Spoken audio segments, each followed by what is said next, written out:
tend to walk around. I'll do my best. You ready to roll? Yep. All right, excellent. All right, well, I appreciate those of you that stayed. Oh, sorry. I appreciate those of you, I'm breaking the rules already. I appreciate those of you that stayed. What everybody that left didn't know, this is the one where we talk about how we work less, get more done, and make more money. So that's the focus of this one. But actually, it's not, but these are the jokes. So hopefully they'll get better as this goes. So, all right. So real quick, I'm John Gamble. I am the CEO and co-founder of a company, Go Concepts. We are based in Lebanon, Ohio, just north of this location right here. Ted Melman is our business development coordinator. And since we're short on time and this presentation really takes a while, I'm going to try and go as quickly as possible. So just to give you really quick who we are the only IT provider in Ohio that solely focuses on providers, agencies, and county boards of DD. It's who we are, it's all we do. And we provide managed services for anyone servicing those in Ohio with developmental disabilities. So handling everything from help desk all the way through to servers, handling all their HIPAA compliance when it comes to their information technology, you name it. There's other companies I know that work with some county boards. We're the only one that is our 100% focus since 2013. That's all we do. Work with a number of counties, agencies, and providers throughout the state. We're an active member with OACB, and I was just, we're also a member of OPRA, and I was just up speaking at their conference here recently. So, yeah, so we're really active, and so let me back up real quick. So what are we going to talk about real quick? So the topic for this, sorry, I'm a walker. I realize there's a camera right there. So the topic of this is your best line of defense. So who's the best line of defense? It's all of us, because unfortunately, we're also the weakest link. But having the title as your weakest link, making your weakest link your best line of defense doesn't make the session too exciting. So, so how do we make us all the best line of defense in providing security for our organizations, for our staff, for the data that we're entrusted with, for the individuals we serve, and it's education, it's awareness. It's absolutely 100% is the key to protecting yourselves, whether it's personally, whether it's professionally, and to the individuals that you serve. So, and it also directly connects to the customer service that you're able to provide to those that you're fortunate to serve. So why is network security so important? A lot of information up here on the screen. I don't know if you can read all that, but over 70% of Americans are worried about having their personal data stolen. 70%. As compared to just 24% are worried about acts of terrorism, and only 17% are worried about something seriously happening to them. So 70% of us in this room are worried about having their personal data stolen. 71% of all security breaches target small businesses and organizations because we're low-hanging fruit. We're a small business, we're a small organization, just like that, just like a lot of you, and we're targets for a number of reasons. A lot of times the amount of money isn't spent properly on protecting networks. Also, the education isn't there, and they also know there's not big budgets to fight them. They will settle. We're seeing a lot of that going on throughout the country. And as you jump ahead, Americans are victimized the most, with almost 50% of these attacks that are going on. And a survey of over 4,000 of the organizations across the country found that 70% are completely unprepared to face even the most basic type of attack. So what is the vector for this? It's ransomware, it's phishing emails, and that is costing Americans, us, more than $11.5 billion a year, with a B. $billion a year, and the cost of an average data breach is almost $4 million to a company or organization when everything is looked at that has to go into that. So 350,000 new malicious programs come out every single day. So the deck is stacked against us, against every single one of us. So, so what can we do, or why should we be concerned? We should be concerned because, you know, like I already said, a lot of times inadequate resources are directed towards this problem. And a lot of people look at it as, oh, we're too small, it's not going to happen to us. we don't have valuable data, our staff doesn't have the time. The number one reason they're going after this is money. It's a monetary focus is why they're going after, whether it's ransomware, malware, and then you have on top of that the nation states that are focusing on here in the United States specifically for malicious intent, just to be destructive to data, just to cause problems. So we have both of those at issue. The statistics that just came out recently are 1 in 5 small businesses across the country have been the victim of a cyber attack, and 1 in 3 people will be the target of some type of cyber attack in the future. So 1 of you 3, 1 of you 3, 1 of you 3, 1 of you 3, 1 of you 3, 1 of us 3, we are all going to be targets at some point, or the vast majority of us, and that number is just continuing to grow. So isn't there a technical solution? So it's a quick answer. No, there is not a technical solution.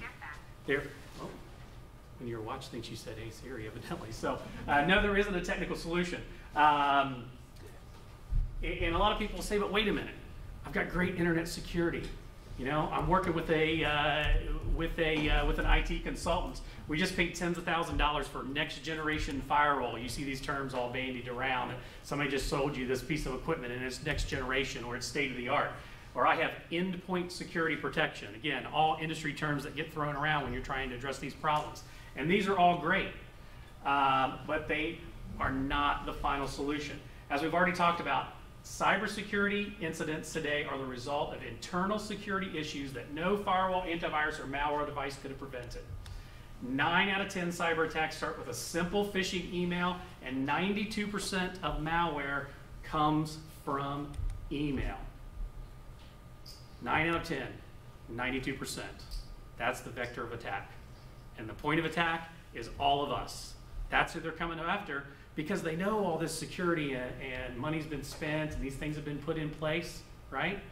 But one of us can circumvent that just by making a mistake. And we're going to make mistakes. We're humans.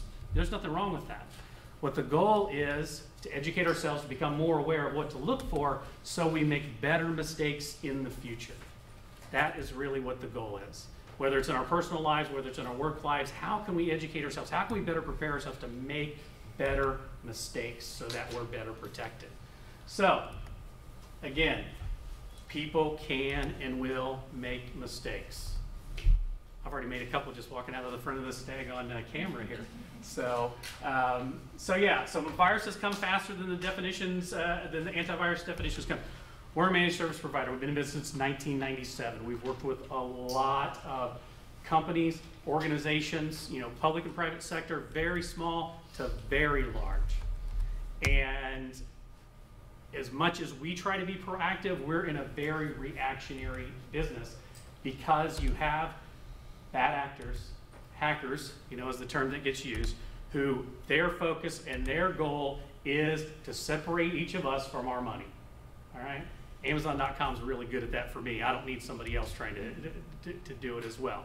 So that's their goal. So viruses come out faster than the definitions come out. You cannot protect against unknown vulnerabilities. You don't know what the next attack is going to be. So we're constantly preparing. We're constantly trying to put things in place, constantly trying to educate to be as best prepared as we possibly can. But we will never be 100%. It's impossible. If anybody tells you they can 100% protect you, it is absolutely impossible. They're not being honest with you. And because we can't protect against every human vulnerability, we're going to make a mistake. Somebody's going to click on that email, right?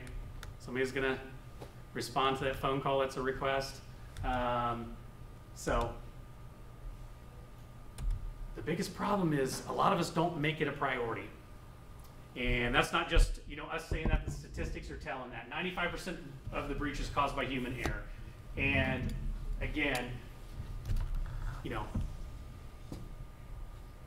if we're the weakest link, then we really have to look at ourselves as what we can do to help protect ourselves, right, at home and at work. So how do you do that? So we have to have a layered approach.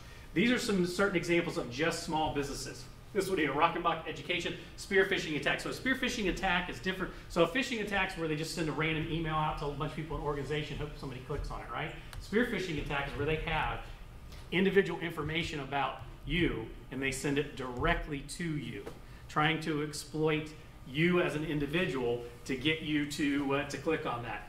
This one here, direct spear phishing attack, multi-thousand-dollar loss, completely had to reconstruct their systems over 4 days.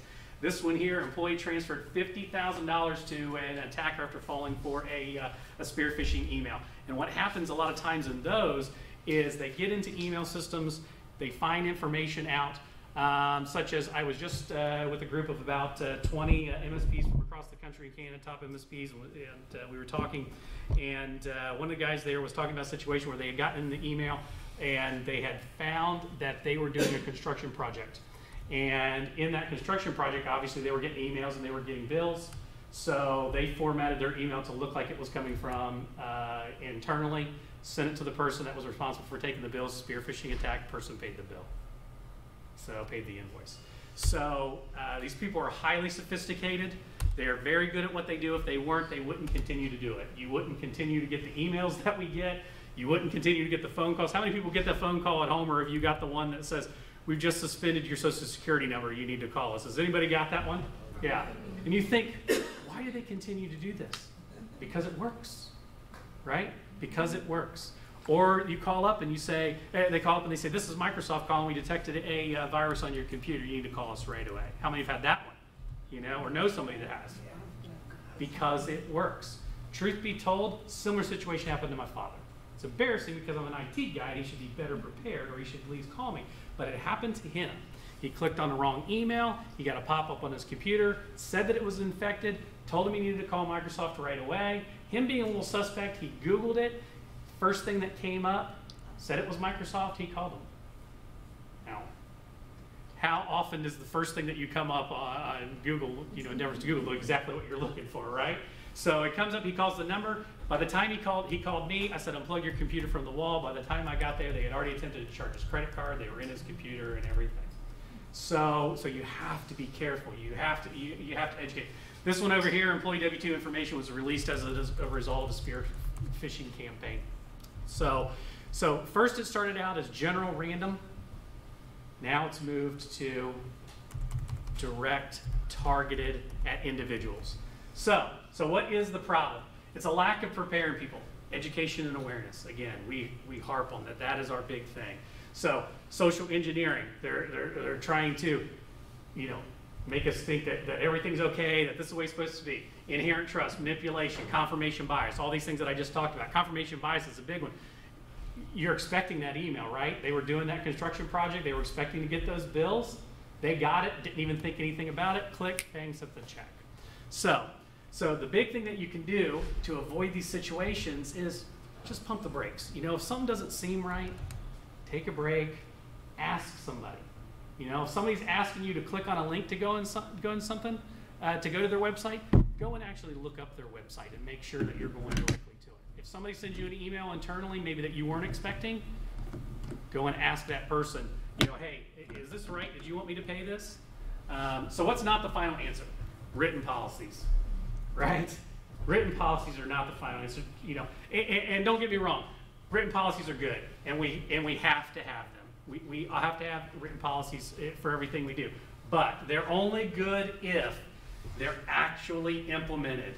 And the reason it says, shh, don't tell, we talk to so many people, they're like, oh yeah, we've got that, but we don't do that. Or we responded to this, we work with our customer to help them respond to something that come from state DODD that was an assessment of their overall IT and HIPAA compliance.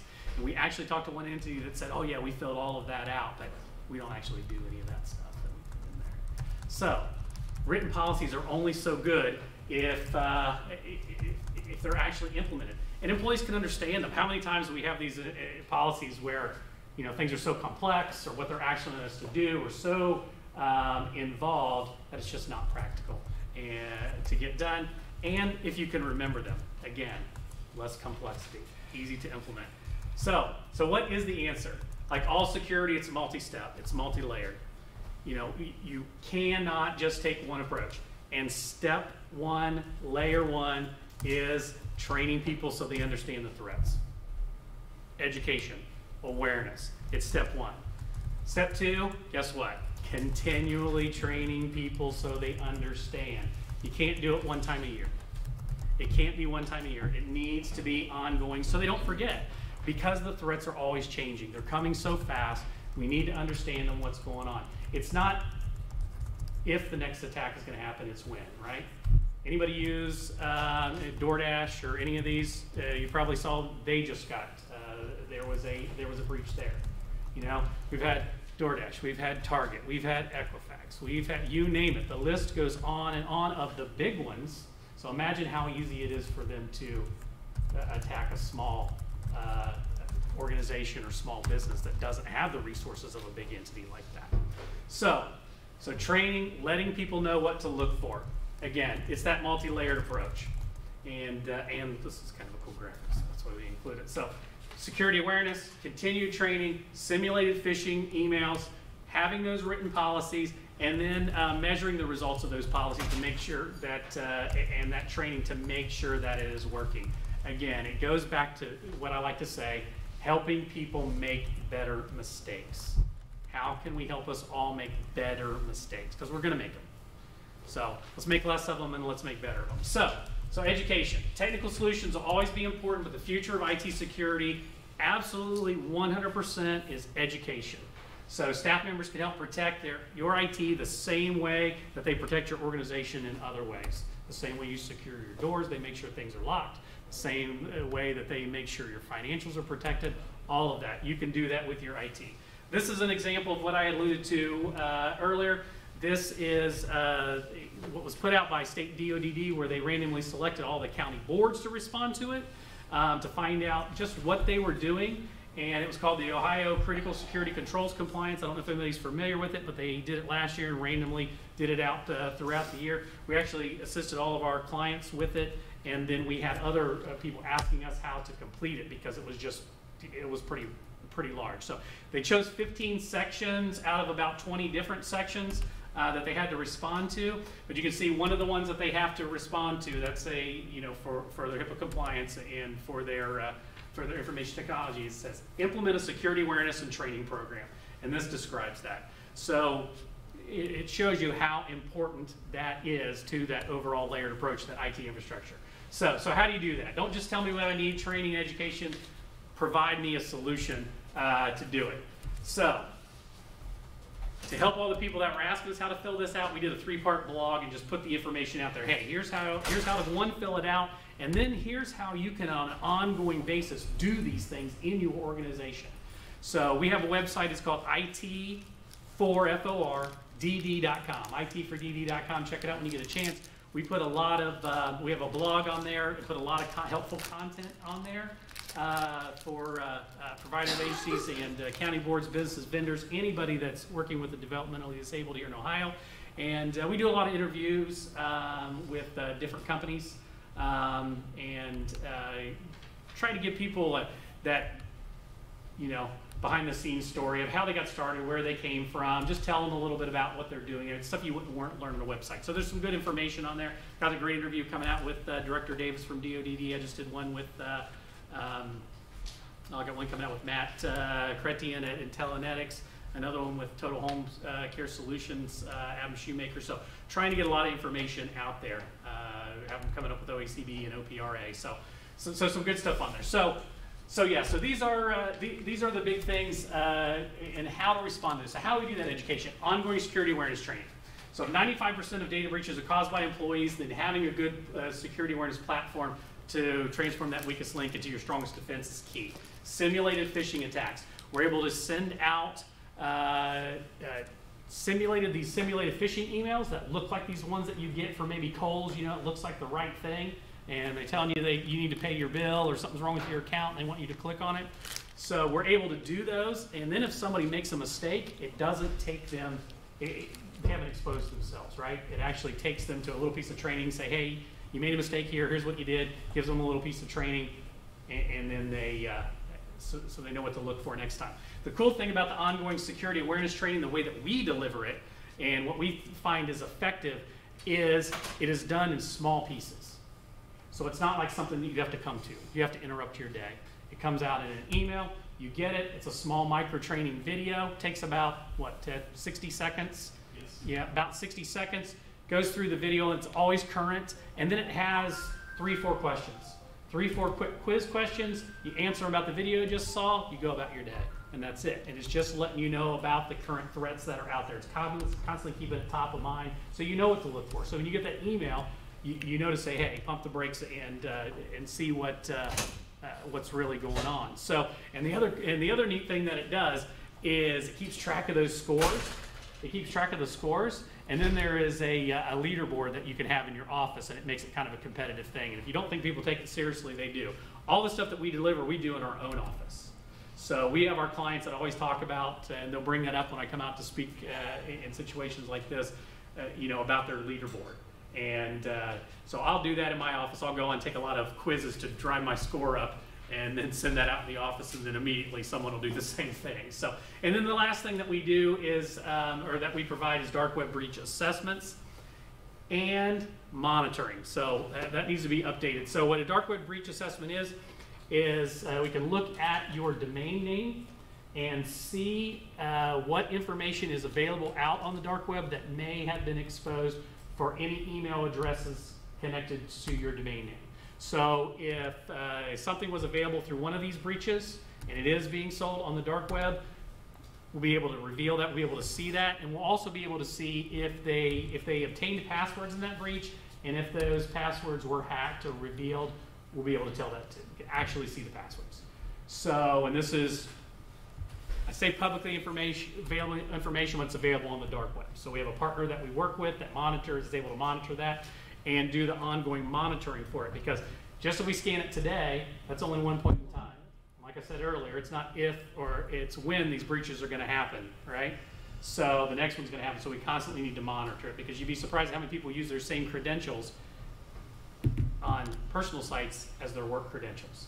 And just because they stole it on site A and that person changed it and they're not able to get in there, they do what's called password stuffing or cramming, and they'll try that on other sites just to maybe get lucky.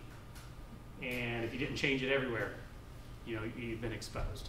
So again, it's part of, the education is one layer in that multi-step approach. Inside of that education, there are multi-layers of the things that we're doing to help protect customers, and that we recommend that customers doing. So anybody that you're working with to do your IT, make sure there's an education component. If they don't have an education component in there, either ask for one, look for one on your own, or if you can't find one, contact us. So that's all we do. Again, this is just to demonstrate. So you talk about multi-layer approach. That number 17 that we were talking about, these are all the different sections that are just in there about how to help protect entities. So update awareness content frequently, all kinds of different things that layers, again, to that. So how do we train for IT security? So security training needs to promote discussion. It needs to be ongoing, not once a year. It needs to be continuously updated. So again, those current trainings that are going on a regular basis. And so today I wanted to show you a fun way to talk with your staff about IT security, but I don't think we're going to have time to go to this part. So I think you guys are done at 11, right? Am I right? Sorry. I've got a magnet. There's a magnet right there. So. Can you do it in 5 minutes? Technically, we have till 11:30. Okay. How about we can go? We can do 5 minutes. Okay. So real quick, does everybody got a cell phone? It's fun. So you Everybody got a cell phone or a device or something like that? And if you don't, pair up with somebody real quick. So okay. So for the people that are older in here, for me, so I'm kind of a movie guy. So maybe some of you guys will recognize this. So. I like that. Somebody just shouts it out. Yes. So greetings, everyone. So shall we play a game? So this is where we try to make the training fun. So how about a nice game of Kahoot? Anybody familiar with Kahoot? Nobody. So it's a big thing the schools use. They use it at PTO, PTA. They use it with the kids and everything else. But it's great for training. So if you want to do some internal training, it's a lot of fun. It's super easy to use. They have a free version of it. And then they have one that has a small recurring monthly fee. If you want to give you some more features, you can share Kahoots online and everything. But it makes it a lot of fun. So if you go on your device real quick, kahoot.it, Kahoot.it. You can trust me, I'm an IT guy. I wouldn't send you to something that is. So if we go to that. What's my credit card number? Is that okay? Oh, yeah. Just put my name on it. Put your social in there, too.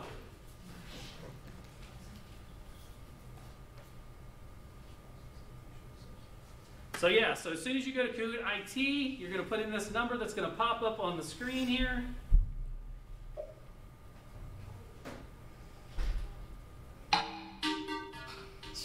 It always starts really high. So just enter that, 502-6429. 502-6429. 502-6429. So put that in, it'll ask you to put in a little name, and then we'll go through. We'll go through just some quick questions. I'm terrible at the video thing.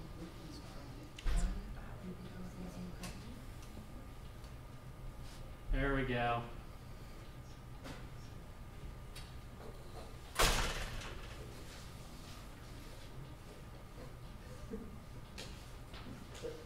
So anybody else want to get in? Yeah, we'll be interested. Okay.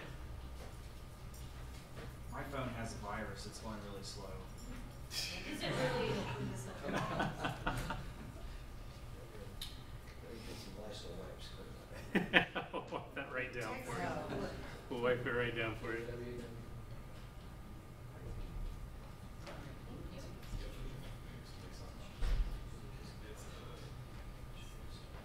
It's just another moment that's helping somebody back there. So anyway, so Kahoot's really fun. It's just a little guessing game. It is about speed and accuracy. There are prizes. So yeah. So we'll read through the questions real quick, do the answers as fast as you can, and we'll go through there. So yeah, so it is pretty fun. Everybody I've done this with has really enjoyed it. So we'll see. There are 54 questions, but we won't go through all those. Actually, I was speaking at OACB. We went through all 54. It went so fast. People were into it. We had a packed room, and they were into it. So it was in December, so they had those big 5-pound Hershey bars, and that's what I had for the winter. Can't get those right now. Everybody wanted it. It was intense. So. One more. I'll be right here.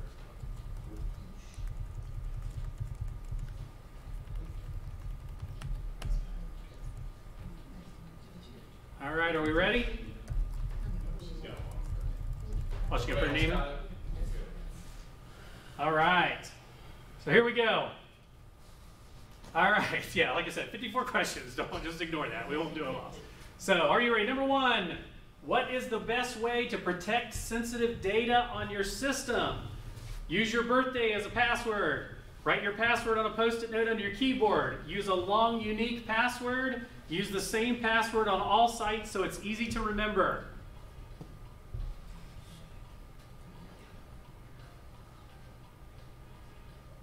All right, yes. Use a long, unique password. You always want a long, unique password. Actually, there's another slide about that.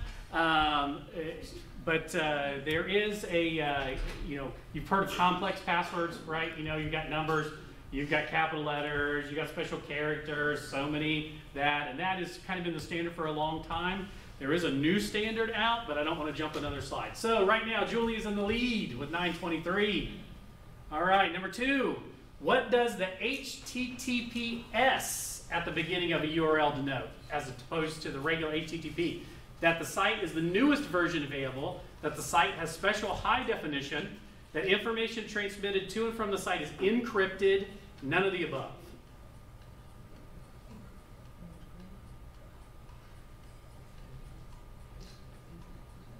All right, yes, it is.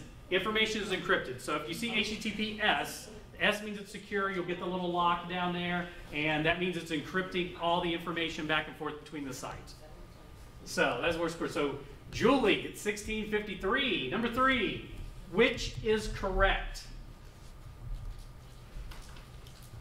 Let's say your supervisor is very busy and asks you to log into Gatekeeper using their user ID and password to retrieve some reports. What should you do?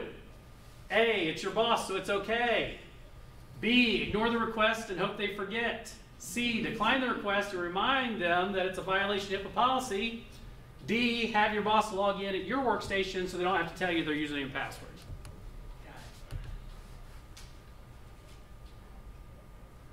Yes, it is decline request. That would be the proper to follow HIPAA guidelines. That would be the proper answer. Decline the request.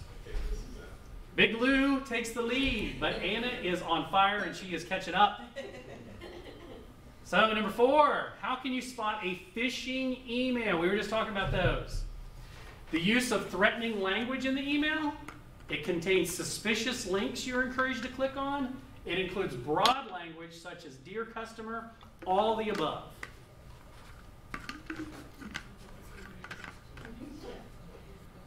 All right, yes. So the person that chose this, that is correct. This is the most correct. It will contain typically either one, most, or all of those types of things. It's going to be very, very general in a phishing email because they're sending it out, randomly. So Big Lou is still in the lead. It is close though. So number 5, a friend sends you an electronic greeting card, an e-card to your work email. What should you do? Open the attachment. E-cards are fun and entertaining. Delete the message. Forward it to your coworkers so they can have a good laugh. I hope this one has singing cats, because everybody loves cats, right? Yes, it would be the correct thing is delete the message. I give you credit whoever chose the first one, but it is delete the message. Did everybody see the cat run on the field the other night at the football game? I saw the replay of that. It was unbelievable. Cat just ran on the field. Everybody just kind of stood around and didn't know what to do. This cat was just doing its thing. So Big Lou is expanding the lead. Number 6. All right, you received the following urgent email from the help desk. Dear Hamilton County provider user, beginning next week, we will be deleting all inactive accounts in order to create space for more users. You're required to send the following information in order to continue using your account. If we do not receive this information from you by the end of the week, the account will be closed. This email has been approved by IT and management. Asks you for your name, login, password, date of birth. So you should ignore the email. It's just another annoying email from IT. Respond quickly with the info so you can get back to work. Ignore the email and hope they delete you. Less work is good. Call IT to report a fraudulent attempt to get your info. Yes. Call IT and let them know. This person's a troublemaker, aren't you? All right. So, Big Lou's still in the lead. We'll do a couple more. Encryption is the process of transforming information into an unreadable code. True or false?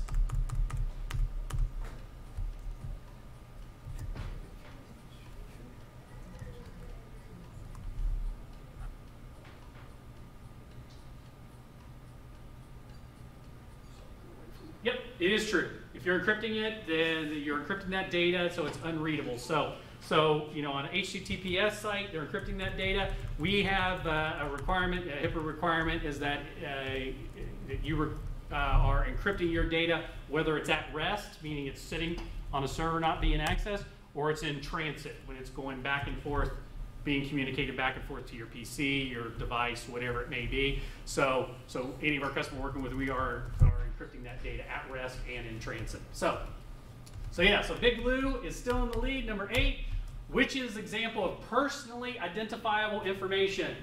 Name, social security number, home address, all the above. Correct, all the above. Wow, Anna got that one fast and leaps into the lead. It's close. We got 2 more questions. 2 more questions. Which of the following passwords meets our password requirements? Remember I told you about the passwords. This one here with all the special characters. This one, the dog wants to play fetch. This one here, capitals, lowercase, special character numbers, or password 1. I know some of you have used password 1 at some point. And you laughed. So anyway, okay. So this one is the right answer for right now. The person that answered this should get a special prize because you're correct moving forward. So, it says what meets our password requirements right now. Complex, 14 characters. That is the current policy. So, the new recommended policy by NIST is longer is stronger passphrases. And you don't have to change them as often. So what they've discovered is something like this is more complicated than something like this. But sites, the internet, and the world in general have not moved on to this yet. So what we did was we did kind of a hybrid. We lengthened our requirement for our complex passwords, and we're continuing to use complex, longer is stronger passwords until the internet world and sites catch up with the new recommendations. But you're going to see that in the future. Longer is stronger, which is good because it's a lot easier to remember. The dog wants to play fetch, right, when you're trying to log in than it is this thing here. So yeah. So that was going forward. Last question. Anna is in the lead. Can Julie catch her on the last one? Number 10, a person from Microsoft calls to tell you that your PC is infected with the virus. You should allow them to help you install a program to remove the virus. Hang up and contact IT immediately. Allow the caller to remote into your computer to assist you. It is amazing that Microsoft can detect a virus and call you.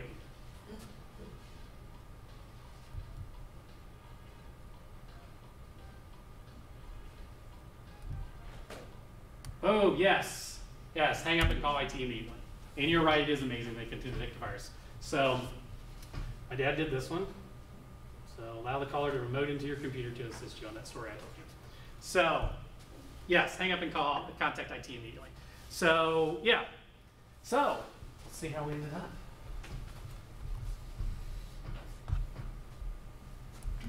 All right.